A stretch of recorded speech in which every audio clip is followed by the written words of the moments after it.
Because on Benjamin Sesko, what I can tell you today is that Arsenal have started making direct contacts for the Benjamin Sesko deal. So from interest, from appreciating the player, from being highly rated for a long time because Arsenal wanted him last summer, Leipzig said no, then Arsenal wanted him in the January transfer window, Leipzig said no. So from that situation, big appreciation. Now management, manager, Mikel Arteta and all the other people at the club have approved these contacts for Benjamin Sesko.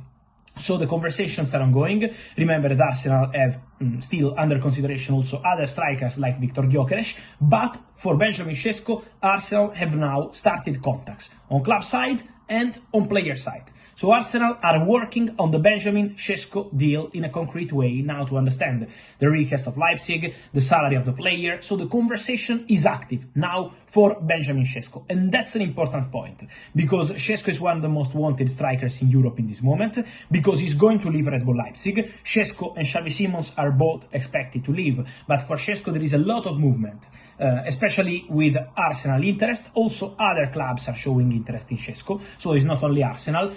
But the advantage for Arsenal, from what I'm understanding, is that they've already started working on this deal 1 year ago. So you can imagine the appreciation from the player is something very clear, because when you start working on a deal 1 year ago, last summer, then you try again in January, you show how much you want the player. And so for sure, Mikel Arteta is a big fan of Benjamin Sesko, and now Arsenal have started concrete contacts for this deal. So I will keep updating you, but for sure, Sesko remains an important option for Arsenal, and Arsenal will be very active on the market this summer. We know about Zubimendi and the new deal for Thomas Partey, and more and more and more. A winger also, an important point for Arsenal in this summer transfer window. And then guys,